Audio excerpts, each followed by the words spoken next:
रिश्तों की डायबिटीज़।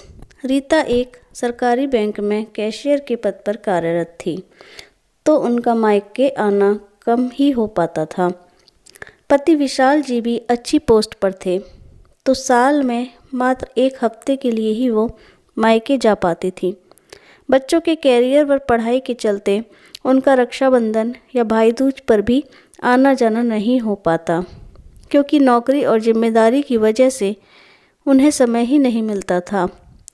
वह हर रक्षाबंधन भाई भाभी को राखी और गिफ्ट कोरियर करके ही तसल्ली कर लेती थी और साथ में एक अच्छी राशि अपने भाई रितेश के अकाउंट में ट्रांसफ़र करती, जिसे उन्होंने अपने बेटे जैसा ही प्यार किया शुरू से। उसकी नौकरी लगने तक खूब आर्थिक मदद भी देती रहती थी। उनका छोटा भाई एक उच्च पद पर प्रशासनिक अधिकारी बन गया था, तो भाभी भी अच्छे परिवार से ही आई थी। अहंकार होना स्वाभाविक ही था। भाई के फ़ोन धीरे धीरे आने लगभग बंद ही हो गए। रक्षाबंधन या दूज पर बस एक खबर मिल जाती कि समय से कोरियर मिल गया। भाभी मधुलिका कभी कभार एक औपचारिकता निभा देती कि दीदी कभी आकर भी राखी बांध दिया करो। इस बरस भाभी के औपचारिक फ़ोन के बाद उन्हें ये मौका जल्दी ही उपलब्ध हो गया। इत्तेफाक से उनके पति की मायके के शहर में 2 दिन की ट्रेनिंग आ गई, तो उनका मन भी हो गया कि क्यों ना मैं भी छुट्टी लेकर इस बार भाई को राखी बांधाऊँ। इसी बहाने माँ से भी मिलना हो जाएगा। ज़रूरी उपहार व खरीदारी करके उन्होंने बच्चों को सब समझा दिया, तो बच्चों ने भी उन्हें आश्वासन दिया कि आप लोग बेफिक्र होकर जाइए।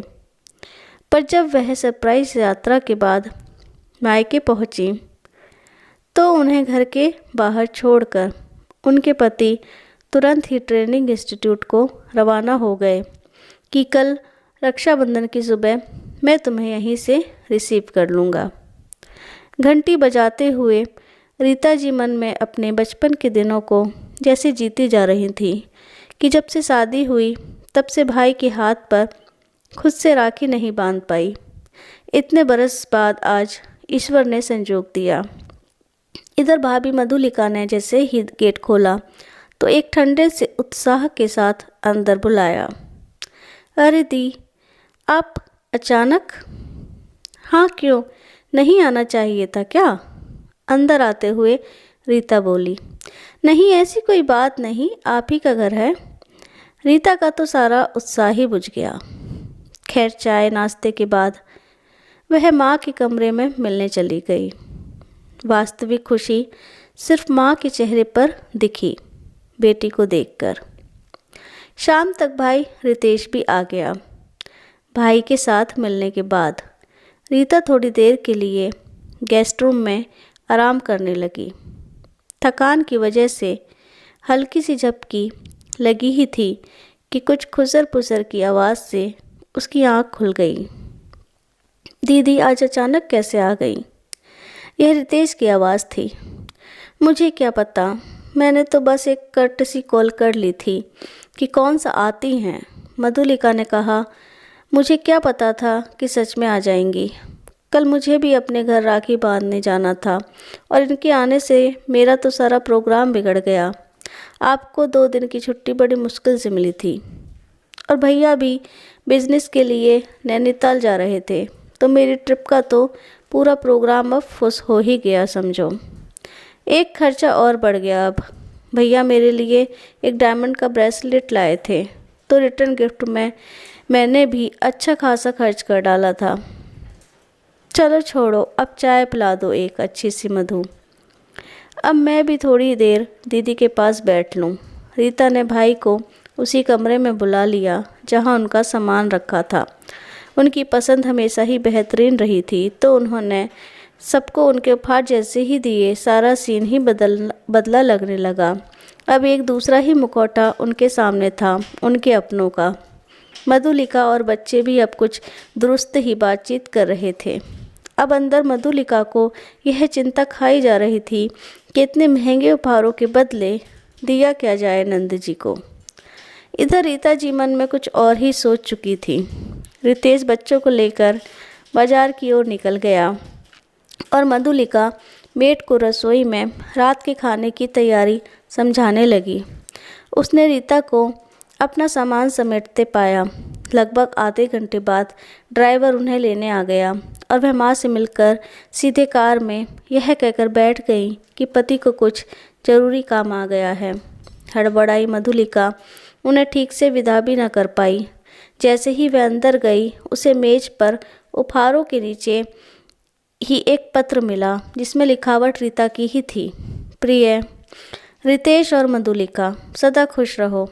मैं यहाँ तुम्हारा त्यौहार खराब करने नहीं आई थी तो बचपन के कुछ खट्टे मीठे पल ताज़ा करने, वो बचपन के प्रेम और संघर्ष की यादें। पर मुझे एक अच्छा सबक मिल गया कि दिखावटी और बनावटी रिश्तों की अपेक्षा अकेले रहना उचित है। यह भूल गई थी कि अब रिश्तों में भी डायबिटीज़ की बीमारी हो गई है, जिसे समय समय पर महंगे उपहारों का डोज मेंटेन करता रहता है। तुम्हारी बातें मेरे कानों में पड़ गई थी तो सोचा कम से कम विशाल की रक्षाबंधन अच्छी हो जाए। इसने उसी को करो जो आपको करे।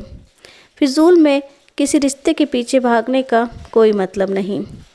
एक तरफा कब तक निभाती रहूँगी। तुम लोग थक कर पीछे छूट चुके हो तो मेरा भी आगे बढ़ना उचित रहेगा। खैर, मैं राखी वापस ले जा रही हूँ, खुद के लिए, ताकि अपने स्वाभिमान की रक्षा खुद कर सकूँ। क्योंकि परंपरा निभाने का काम बस अब हम बहनों का है, तो ईश्वर से बड़ा रक्षक कोई नहीं। भाई अब रिश्ते को ही पहचान ले, यही बहुत है। इधर रितेश ने आकर एक साड़ी का पैकेट मधुलिका को पकड़ा कर रीता को पूछा तो उसने हैरान रितेश को कांपते हाथों से पत्र पकड़ा दिया।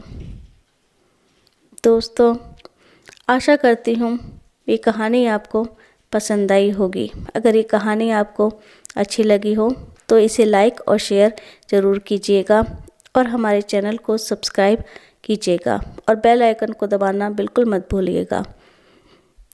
ये वीडियो देखने के लिए आपका बहुत बहुत धन्यवाद। आपका दिन शुभ रहे। नमस्कार।